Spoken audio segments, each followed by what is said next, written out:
kepada Allah dengan mengucapkan Alhamdulillahi Rabbil Alamin.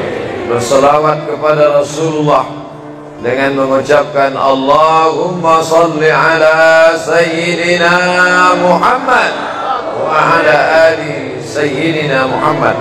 Allahumma salli wa sallim wa barik alaih. Yang sama-sama kita hormati Bapak Ketua beserta seluruh pengurus Masjid Al-Qalam, hadirin hadirat, muslimin muslimat, alim ulama, sedek pandai, tokoh masyarakat. InsyaAllah kita semua dimuliakan Allah Subhanahu wa ta'ala. Amin ya rabbal alamin. Judul kita subuh ini sebagaimana tertulis, untuk apa kita hidup. Itulah agaknya yang dibicarakan ibu-ibu di atas sampai ribut betul. Untuk apa kita ini? Pertanyaan ini tidak bisa dijawab oleh akal manusia. Makanya Sokrates, seorang filosof dulu Yunani, berkata, untuk menjawab mengapa kita hidup, perlu hidup 500 tahun lamanya. Tak cukup umur. Berpikir, untuk apa kita hidup? Sampai akhirnya karena tidak sanggup akal itu menjawab, maka diutuslah Nabi Muhammad sallallahu alaihi wasallam. Mata saya hanya bisa melihat apa yang ada dalam masjid ini saja. Saya tak tahu berapa banyak jamaah di luar. Maka karena mata ini terbatas, saya ini manusia yang lemah. Telinga juga hanya bisa mendengar apa yang dibicarakan sekeliling dan atas saja. Apa yang dibicarakan orang di luar sana saya tak tahu. Maka saya manusia yang lemah. Akal juga begitu, tidak bisa menangkap saya ini habis mati nanti mau kemana. Maka saya manusia lemah. Allah Maha tahu, maka Dia kirimlah salah satu makhluknya ingin menjelaskan kau untuk apa, sedang di mana dan akan kemana. Dan makhluk itu bernama Nabi Muhammad sallallahu alaihi wasallam. Untuk apa hidup?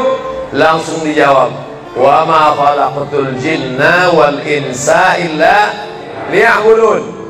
Tidak ada makhluk yang kuciptakan, baik jin maupun manusia, kecuali untuk beribadah. Cara beribadahnya bagaimana? Langsung dijawab, wa ma arsalnaka illa rahmatan lil alamin. Bagaimana cara perbuatannya? Langsung dijawab, laqad kana lakum fi rasulillahi uswatun hasanah. Maka Al-Quran itu menjawab pertanyaan-pertanyaan. Yas'alunaka 'anil mahid, mereka bertanya kepadamu tentang perempuan haid. Qul huwa adza, katakan itu kotor, tidak baik. Yas'alunaka 'anil yatama, mereka bertanya kepadamu tentang anak yatim. Yas'alunaka 'anil khamri wal maisir, mereka bertanya kepadamu tentang khamar dan judi. Yas'alunaka madza yunfiqun, mereka bertanya kepadamu apa yang mesti mereka sedekahkan. Yas'alunaka 'anil ruh, mereka bertanya kepadamu tentang ruh. Qulir ruhu min amri rabbi, katakan ruh urusan Allah Subhanahu wa ta'ala. Wa ma utitum minal ilmi illa qalila, tidaklah kamu diberi pengetahuan tentang itu melainkan hanya sedikit saja. Jadi Al-Quran menjawab berbagai pertanyaan yang tak dapat dijawab oleh survei, tak dapat dijawab oleh lembaga penelitian riset. Dia menjawab apa yang tak bisa dijawab akal manusia. Pepatah Melayu berkata, kalau galah panjang sejengkal, jangan laut hendak diduga. Galah artinya bambu. Orang kalau naik rakit, bambu mesti ditanamkan ke dalam sungai. Kalau panjangnya cuma sejengkal, jangan laut hendak diduga. Itulah orang yang terlalu memaksakan akalnya, akhirnya ngomong sendiri dan senyum sendiri. Akhir puncak daripada akal adalah ngomong sendiri, senyum sendiri. Angkot lewat pun dia senyum. Na'udzubillah. Oleh sebab itu kita yang sangat rendah, hina ini mengaku lemah. Aku berserah kepada Engkau ya Allah. Berserah itu bahasa Arabnya istislam. Makanya kita ini tadi mengaku di hadapan Allah hanifan musliman, aku condong kepada kebenaran, musliman, dan aku hanya berserah diri kepada Engkau ya Allah ya Rabbal Alamin. Makanya apa kata Allah kita ikut. Padahal ini akhir pekan, weekend, maunya santai, tapi kita ikut apa kata Allah Subhanahu wa ta'ala. Bangun subuh ikut. Padahal ini mestinya santai di rumah, tidur-tiduran, membalaskan sakit hati hari Senin, hari Selasa, hari Rabu, hari Kamis, hari Jumat. Ini hari Sabtu, tapi justru hari Sabtu bersusah payah, berdingin-dingin di luar. Bahkan kabarnya jam 3 sudah ada yang datang ke masjid ini. Bahkan ada yang mabit di samping danau. Bayangkan ini, orang mabit di Musdalifah, yang mabit di samping danau. Oleh sebab itu maka ini apa yang membuat makhluk ini bisa begini? Itu semua adalah orang-orang yang mengerti untuk apa kita hidup. Karena hidup adalah untuk beribadah. Bangun tadi dari tidur langsung beribadah. Buka mata, ibadah pertama adalah zikir. Alhamdulillahilladzi ahyana ba'dama amatana wa ilaihin nusyur. Masuk kamar mandi, tempat najis, kotor, bau, kotoran, tempat setan, tapi tetap menjadi ibadah. Dalam WC-nya pun ibadah. Dia masuk lagi ke kiri, dia katakan Allahumma inni a'udzubika minal khubusi wal khaba'is. Keluar dari kamar mandi itu ibadah juga. Dia langkah kaki kanan, dia katakan ghufranaka, ghufranaka, maafkan aku ya Allah. Mengapa dia minta maaf keluar dari WC? Karena selama di WC dia tidak menyebut Allah. Lidah yang diciptakan untuk beribadah, selama di dalam tidak beribadah, maka ibadah di dalam WC hanya hatinya saja berzikir. Tak boleh menyambut seruan azan. Terdengar suara azan masuk ke WC, Allahu Akbar, Allahu Akbar, Allahu Akbar. Oh, tak boleh. Tak boleh mengucapkan salam. Assalamualaikum, Nabi diam.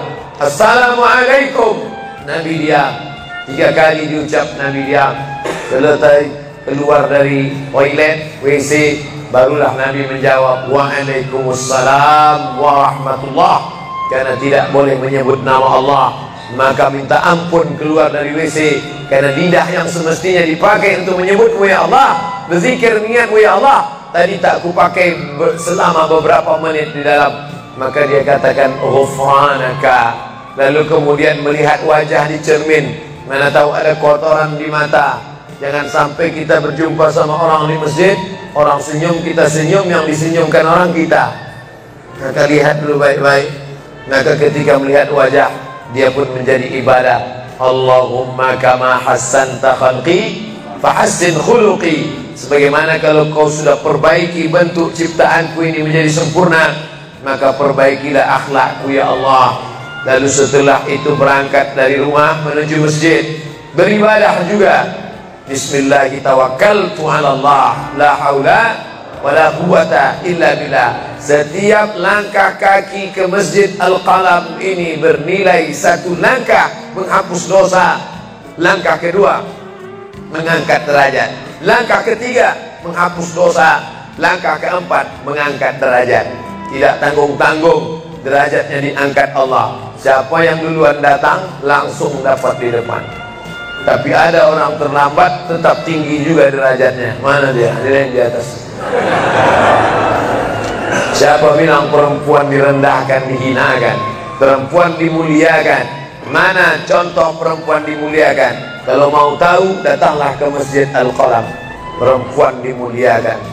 Bapak Ibu yang dimuliakan Allah, masuk ke dalam masjid, langkah kaki kanan, Allahumma inni as'aluka min fadlik. Itu doa nanti keluar. Tapi ketika akan masuk, apa doanya? Allahumma ya Allah, iftahli, bukakan untukku abwaba rahmatik, pintu rahmatmu. Bernilai ibadah. Duduk berzikir, jangan ngobrol, jangan cerita. Foto Pak Ustaz? Sedikit-sedikit boleh. Lalu kemudian selama itu tertulis tadi di atas Itulah hebatnya masuk ke Masjid Al-Qalam, tidak hanya mendengar ceramah, dapat pengajian.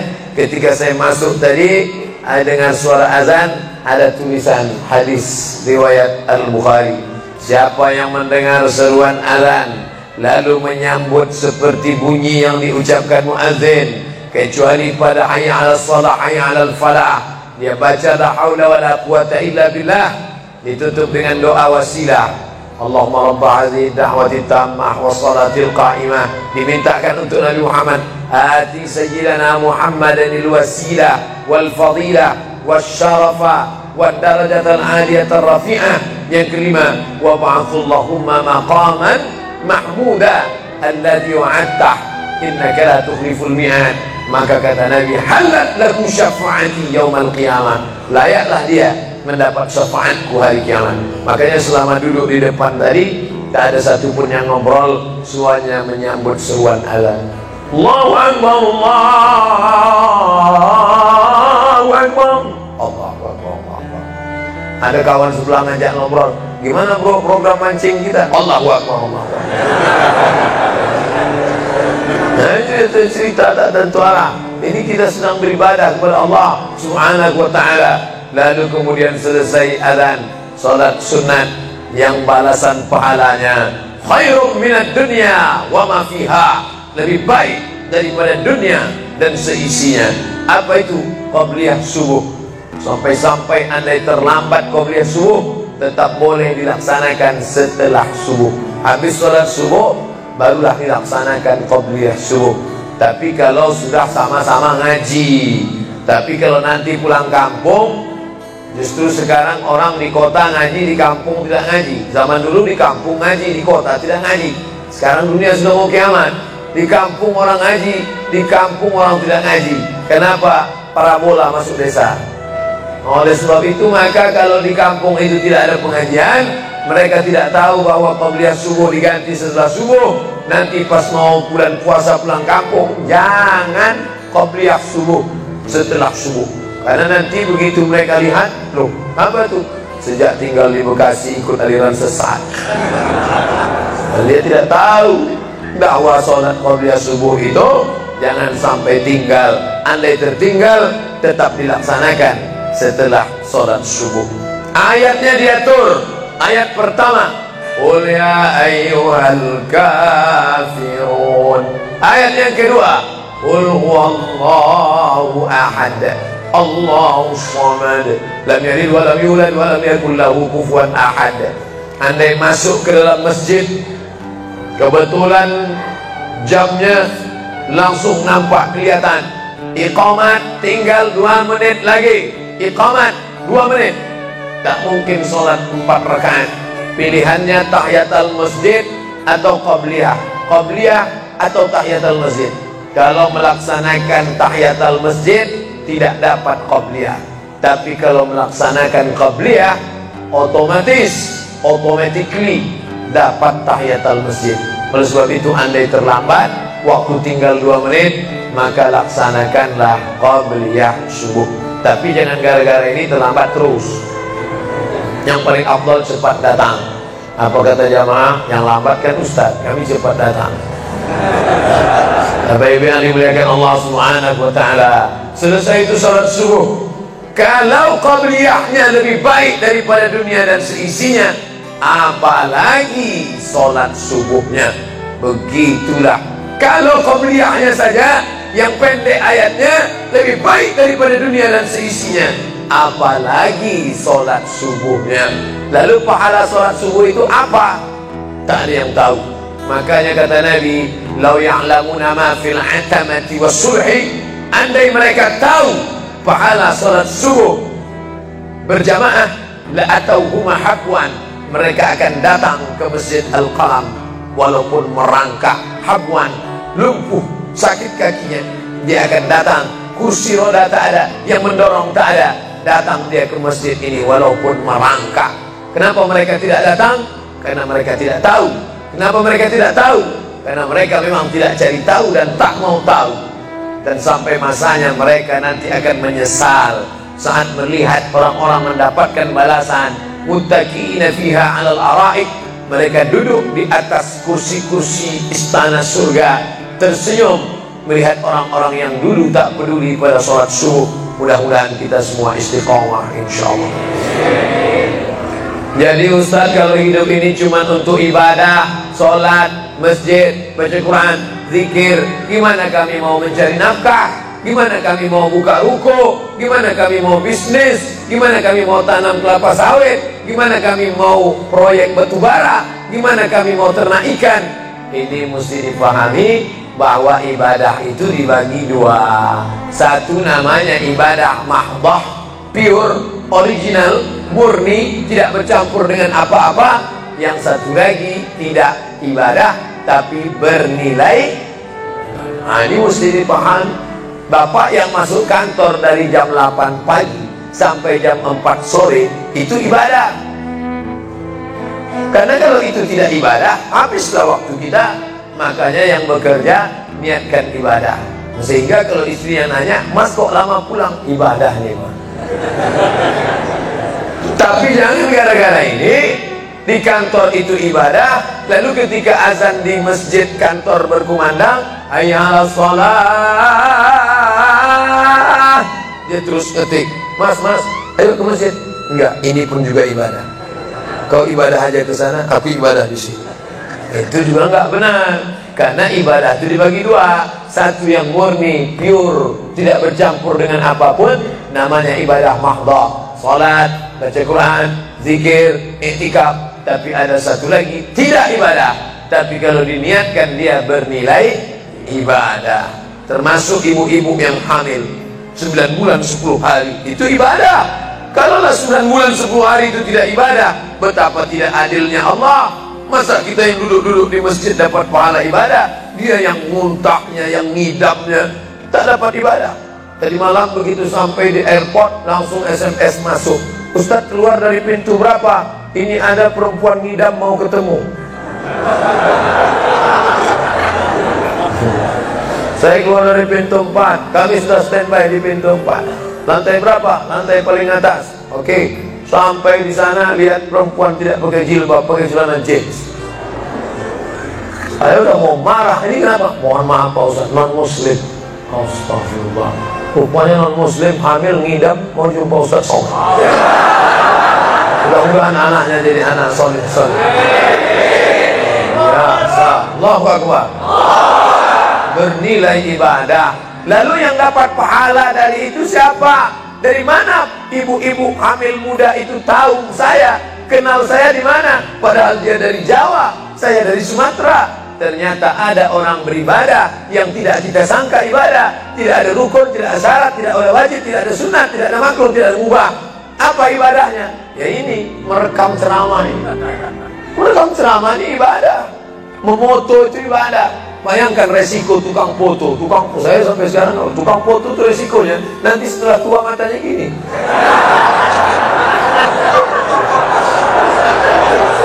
Tapi kalau mereka niatkan ikhlas untuk ibadah, maka insya Allah sehat walafiat. Jadi sampai sekarang yang banyak moto-moto ustaz itu mana ada matanya tetap aja. Kenapa? Karena diniatkannya untuk ibadah. Hidup ini kalau berniat ibadah tidak ada capeknya, tidak ada lelahnya. Kenapa? Karena mengharapkan balasan dari Allah. Ilahi anta maksudi wa ridhaka matlubi. Yang kumaksud hanya Engkau ya Allah, dan ridhamu lah yang kucari. Suatu ketika saya sampai di sebuah kabupaten kota, saya tanya ke Pak Bupati, "Pak, ya, kenapa Bapak buat pengajian untuk PNS hari Kamis pagi? Pagi Kamis buat pengajian tabligh akbar. Apa manfaatnya menurut Bapak sebagai pimpinan daerah?" Ternyata Ustaz Somad, kami sudah coba formula macam-macam untuk PNS ini. Pertama kami undang motivator dari Jakarta. Akhirnya di gedung hotel dengan biaya mahal.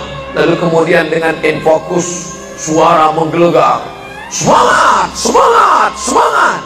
Keluar dari itu lesu. Motivatornya pulang, pegawai letoy. Akhirnya kami buat undang tentara dengan bapak polisi, baris berbaris, siap, siap. Pak polisi pulang, gak siap lagi. Ternyata yang disentuh paling mantap bukan fisiknya, bukan matanya, bukan pakai fokus, bukan pakai suara menggelegar, tapi yang disentuh adalah hati. Dan satu yang bisa menyentuh hati itu adalah agama. Itulah makanya ibu bapak coba nanti kalau mau buat praktek, buat satu kotak, buat satu lagi kotak, ada dua kotak. Kotak ini buat voucher, namanya sumbangan. Kotak ini buat juga voucher, tulisannya sodakoh.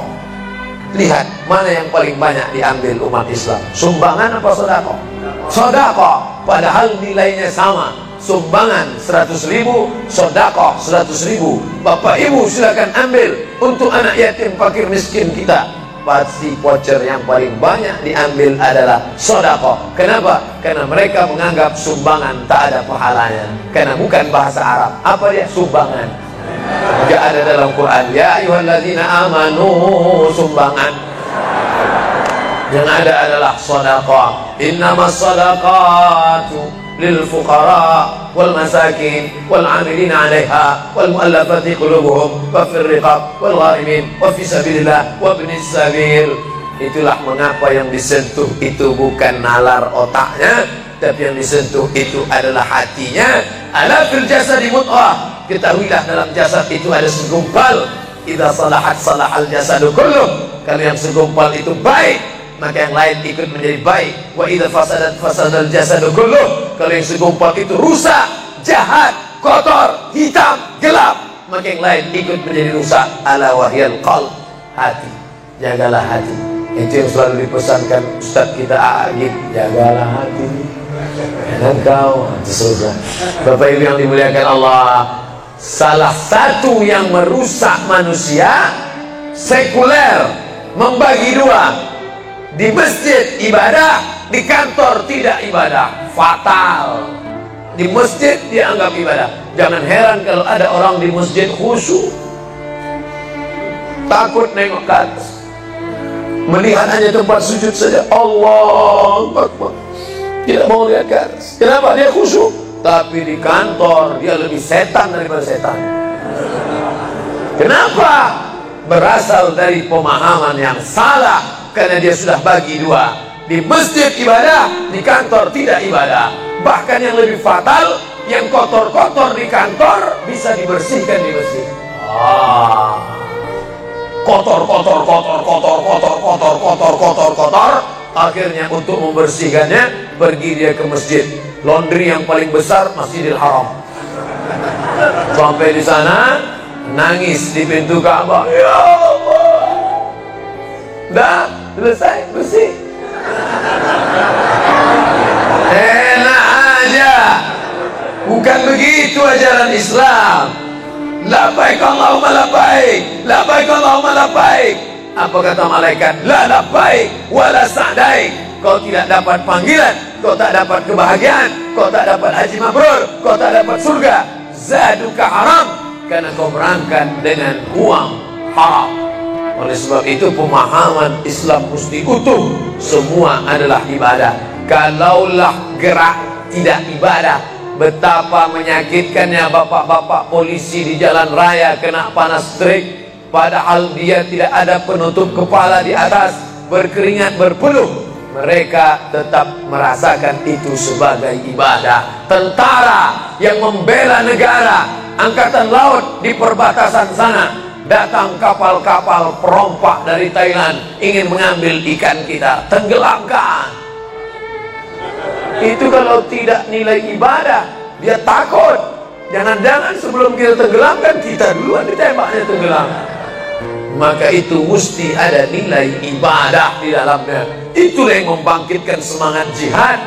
Jamaah bertanya, Ustadz kemarin dari Jambi, terus kemudian terbang ke Miangas, besok baru pulang ke Pekanbaru. Apa Ustadz? Saya lihat Ustadz dari tadi mengantuk saja. Iyalah, sampai tadi malam ke hotel jam 12, baru tidur jam 1 karena ada yang mau ditulis. Jam 3.30 sudah bangun ceramah. Tapi begitu berjumpa dengan jamaah orang ramai, bangkit semangat. Habis ceramah ini tanya jawab, semangat lagi. Habis itu baru lesu.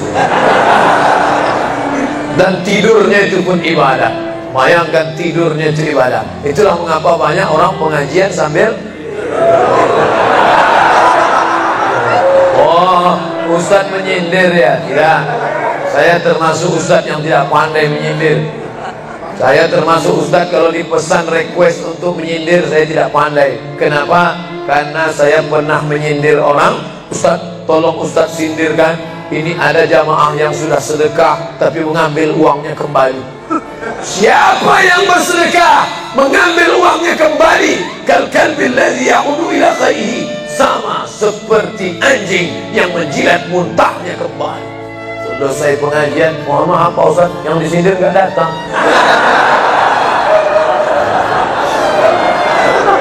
Sebab itu tak ada gunanya sindir menyindir. Kalau mau to the point, mana orangnya face to face, langsung saja tembak 12 pas gol.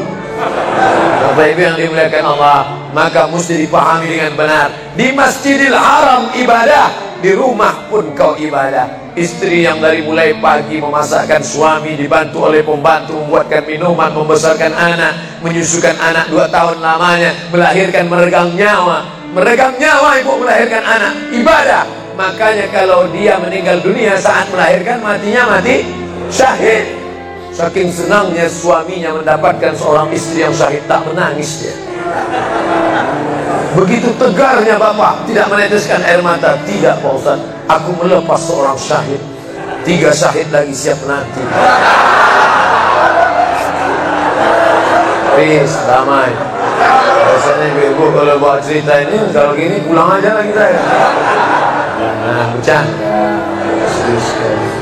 Nah, tapi yang saya katakan tadi itu semuanya ibadah badan. Melangkah dari rumah, ibadah badan. Membukakan mata, ibadah badan. Mendengar ceramah, ibadah badan. Membaca Quran, ibadah badan. Berzikir, likulli sulama minkum shadaqah. Setiap tulang-tulang sendi ada sedekahnya. Subhanallah, subhanallah, subhanallah, subhanallah, subhanallah, subhanallah. Itu ibadah badan. Tapi ada bukan ibadah badan. Apa dia? Itulah yang 7 macam. Zakat, wakaf, infak, sedekah, wasiat, hibah, ghanimah. Nah, itu ibadah harta. Mana yang lebih banyak? Ibadah harta apa ibadah badan? Ibadah badan.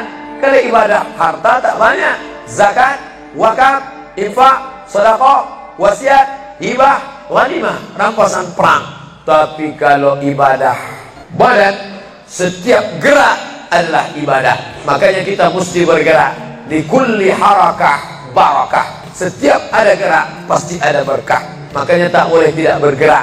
Air sumur kalau tidak ditimba, air itu akan busuk, butek, warnanya pun tidak ada seperti minyak di atas. Mata air mesti terus berganti. Darah harus tetap mengalir, jantung harus tetap berdetak. Makanya jangan pernah kosong dari aktivitas. Fa idza faragta fansab. Selesai dari satu ibadah, pindah ibadah lain.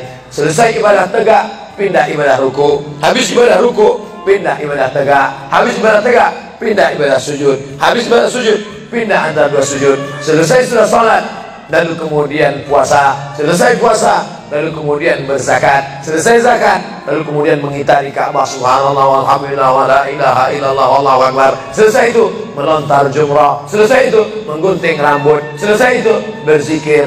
Tidak pernah kosong. Sampai kapan? Sampai malaikat maut mencabut nyawa dan ucapan terakhir yang keluar dari mulut adalah la ilaha illallah. Itulah jawaban tentang pertanyaan untuk apa kita hidup di dunia. Nanti kalau ada anak, ibu, bapak, tetangga, kawan, sahabat, andai tolak bertanya, untuk apa kita ini hidup?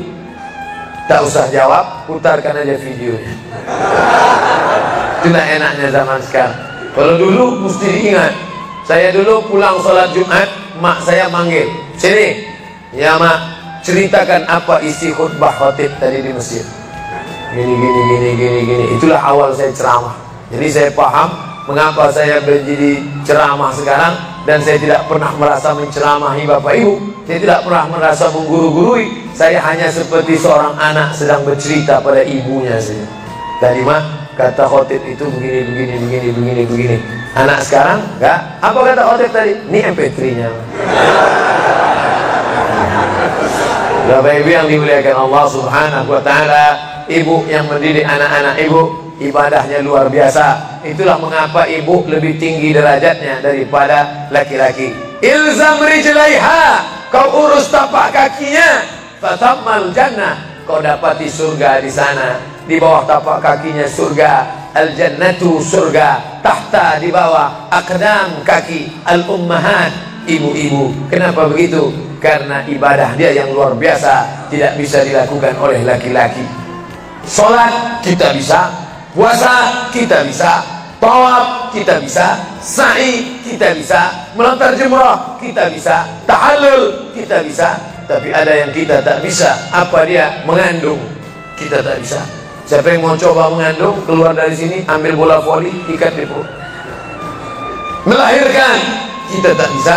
Siapa yang ingin coba melahirkan, keluar dari sini, telanlah jeruk bulat-bulat. Habis itu keluarkan bulat-bulat.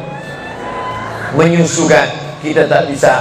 Dan itu ibadah. Tapi bukan ibadah mahdhah. Dia tidak selevel dengan sholat, zakat, puasa, haji. Tapi ibadah ini berkualitas. Ibadah badan sudah, ibadah harta sudah. Ada ibadah yang terakhir, yang ketiga. Kalau ibadah badan berkeringat, lelah, capek. Ibadah harta, duit habis. Tapi ada ibadah satu lagi, tak nampak di mata. Apa dia? Ibadah hati. Itulah dia ikhlas. Orang yang ikhlas tak tampak. Ikhlas, ridha, qanaah, tawakal, zikir, muhasabah, muraqabah, tazkiyatun nafs, mensucikan hati dari penyakit hati, riya, sum'ah, takbur, sombong, hasad, busuk hati. Itu ibadah. Kenapa begitu? Disitulah letak adilnya Allah.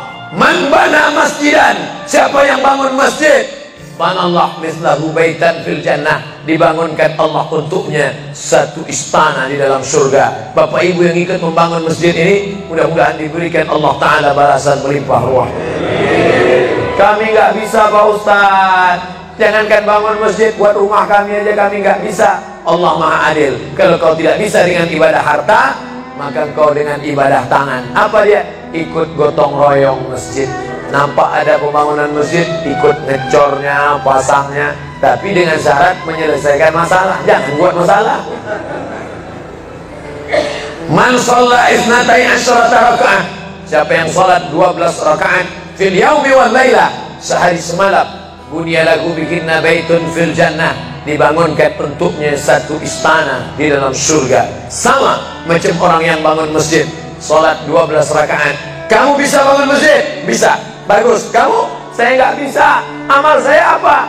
Tenang, ada amal. Allah Maha Adil. Salat 12 rakaat, 2 rakaat sebelum subuh, 4 rakaat sebelum zuhur, 2 rakaat setelah zuhur, 2 rakaat setelah maghrib, 2 rakaat setelah isya.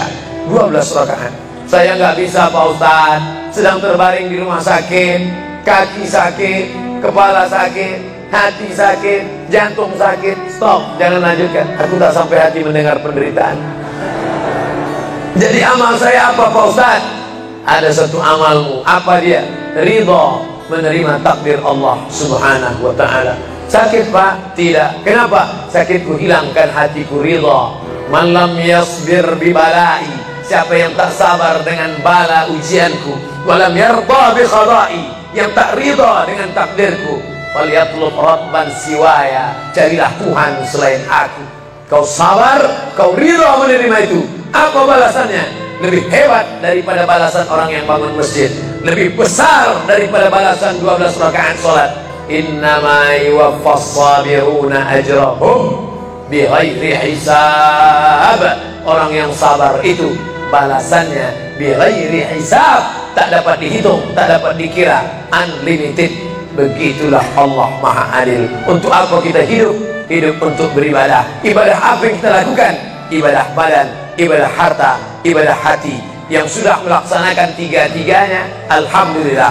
Yang baru melaksanakan satu, tambah. Yang satu pun belum, innalillah. Masjid ini besar. Kadang kita bangga masjid besar, rupanya APBN, anggaran pendapatan belanja negara. Bangga kita masjid megah, rupanya APBD, anggaran pendapatan belanja daerah. patutlah masjidnya di tengah hutan, karena di situ tanah yang murah. Akhirnya pemukiman masyarakat jauh, masjid di tengah jalan, masjid di tengah perjalanan luar kota, jauh dari pemukiman masyarakat. Masuk kita ke dalam, tai kambing yang ada di dalam. Tapi masjid ini megah, mewah, 2 lantai, lengkap dengan kubah yang besar. Ini swadaya masyarakat. Saya tahu ini dari mana? Jamaahnya cerita. Kalau dari mana saya tahu? Ini masjid ini asli swadaya Pak Ustaz. Lama membangunnya Pak? Enggak lama, sebentar saja. Sebentar saja, sekejap langsung terkumpul 7,6 miliar uang. 7,6 M. Itu kalau dibelikan cendol berenang gitu. Bayangkan itu. Bisa terkumpul masyarakat. Padahal ibadah yang paling berat, ibadah hartanya. Banyak orang kalau diajak iktikaf, banyak. Ayo kita iktikaf, ramai. Ayo kita zikir ke Az-Zikra, ramai. Jangan lupa besok zikir ke Az-Zikra hari Ahad pertama, sekaligus acara live Damai Indonesia ku TV One bersama Ustadz Abdul Somad LC. Tapi ada ibadah yang berat. Apa dia? Ibadah harta. Banyak orang ketika diajak muhasabah zikir malam, ya Allah, banyak dosa kami ya Allah, tapi dia susah menangis, meneteskan air mata. Tapi begitu lewat kota infak, memang menangis. Tak sampai hati melihat Bung Karno keluar dari dompet. Lewat kotak sodako infak, lama membuka dompet mencari Patimura. Nauzubillah. Mudah-mudahan kita tak termasuk golongan yang bakhil ini. Kenapa? Karena setan selalu asyaitan, setan ya'idukumul faqra, membisikkan kepakiran. Jangan beri, jangan beri, jangan beri, nanti kau susah, nanti anak kau tak makan, nanti kau dikeluarkan kerja, kau makan apa? Nanti kau mau beli rumah, nanti kau mau beli tanah, nanti kau mau beli mobil, nanti kau mau beli cincin, nanti kau mau beli kamera, nanti kau mau ganti HP, uangmu tak ada.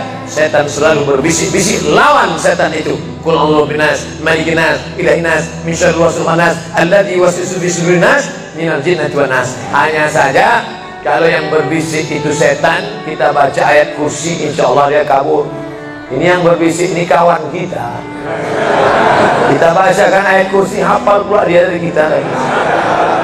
Tapi tak apa-apa, tetap aja bacakan.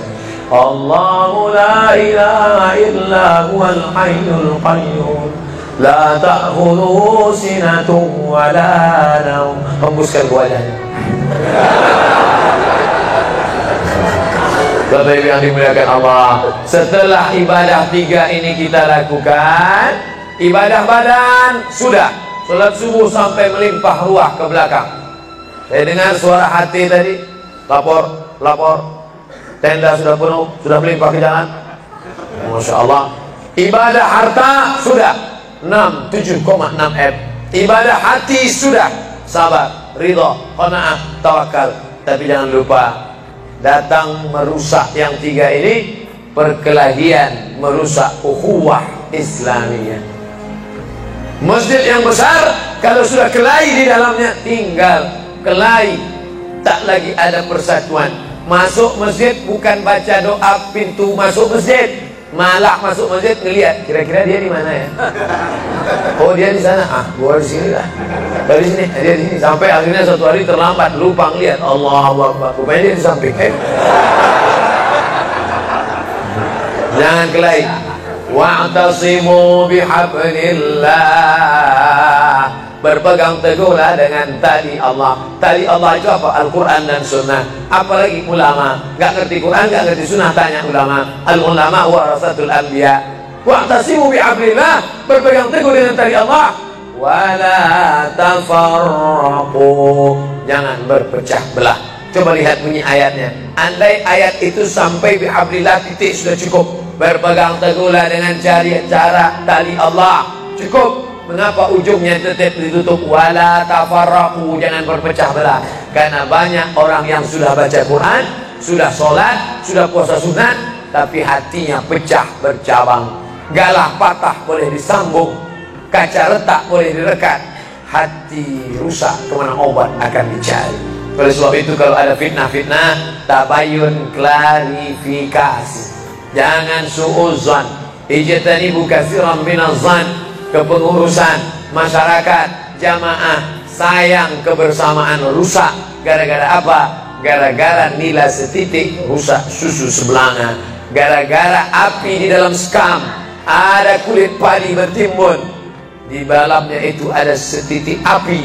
Tiba-tiba api menyala, akhirnya semua menjadi abu, dan abu dihembus angin, tak berkesan sama sekali. Hilang 3 ibadah. Ibadah badan hilang, ibadah harta hilang, ibadah hati hilang. Gara-gara apa? Berkelahi.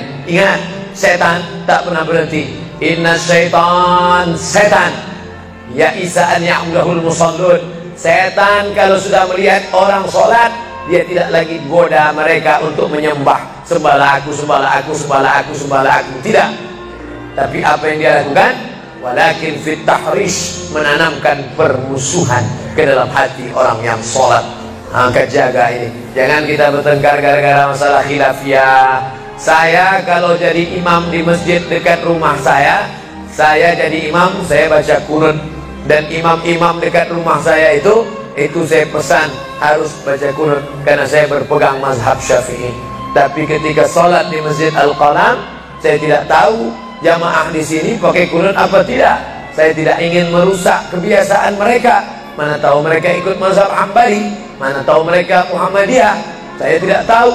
Maka ketika diminta jadi imam, Ustaz jadi imam, patuh. Saya tak mau merusak, biarlah imam tetap saja. Rupanya imam di Masjid Al-Qalam tidak baca kunut, ya saya tetap ikut sholat. Apakah perlu saya ulang sholat saya? Tidak. Sholat saya sah, karena apapun ormasmu, apapun mazhabmu, mau NU, mau Muhammadiyah, mau Perti, mau Persis, mau Al-Irsyad, mau Jamaah Tabligh, mau FPI, mau mazhab Hanafi, mazhab Maliki, mazhab Syafi'i, mazhab Hambali, semuanya sepakat sholat subuh itu wajib. Jadi yang wajib aja kita laksanakan. Adapun perbedaan teknisnya, yang satu pakai usolli, yang satu nggak pakai usolli, yang satu ngangkat tangannya ke telinga, yang satu ngangkat tangannya ke bahu, yang satu bismillahnya jahar, yang satu bismillahnya sir, yang satu ayatnya panjang, yang satu ayatnya pendek, yang satu pas mau turun sujud tangan duluan, yang satu lutut duluan, yang satu duduknya tapak kakinya duduk di tapak kaki kiri, yang satu duduknya langsung pantatnya ke lantai, yang satu telunjuknya ngangkat sekali, yang satu berkali-kali. Itu masalah teknis simple sederhana. Ada masalah yang lebih besar. Apa masalah kita yang lebih besar? Membeli tanah baru untuk buat sekolah Islam, membeli tanah baru, ruko baru untuk buat apa? 212 mat, kita mat. Orang Islam belanja di warung Islam. Alangkah indahnya, selesai acara sholat subuh bersama, pengajian bersama, selesai itu belanja beras minyak goreng bersama. Serbu. Sehingga bangkitlah ekonomi umat. Berapa pegawai bisa ditampung bekerja? Langsung membeli beras ke tempat-tempat tanaman masyarakat, sehingga mereka tidak menjadi korban rentenir. Musim menanam diulur, kasih pinjaman pupuk, pinjaman tanah. Masa musim panen ditarik, mereka menjadi korban rentenir lintah darat. Disedot darah mereka sampai kering dan mati. Kita selamatkan dengan apa? Dengan market. Masjid punya market. Saya beberapa kali meresmikan market punya masjid di Masjid Raya Batam, Masjid Agung Batam. Itu di bawahnya ada super mini market untuk menjamaah. Kemarin pulang dari Pulau Bintan, itu juga meresmikan di Dumai. Begitu juga. Nah, ini 212 Mart. Terserah namanya apa. Ada 212 Mart, ada namanya Kita Mart, atau bisa juga buat Somart. Nah, bisa juga. Bapak Ibu yang dimuliakan Allah Subhanahu wa taala, maka visi misi kita ke depan, jauh melihat ke depan. Kami harus punya pusat perbelanjaan komunitas muslim. Kami harus punya komplek perumahan muslim. Nah, ini semua yang akan menyelamatkan kita. Kalau sudah begitu, maka mengertilah untuk apa kita hidup. Dan setelah itu kita pun mati dalam keadaan tenang. Baru anak kita bisa berkata, mari kita antar jenazah almarhum Abdul Somad menuju tempat peristirahatan terakhir.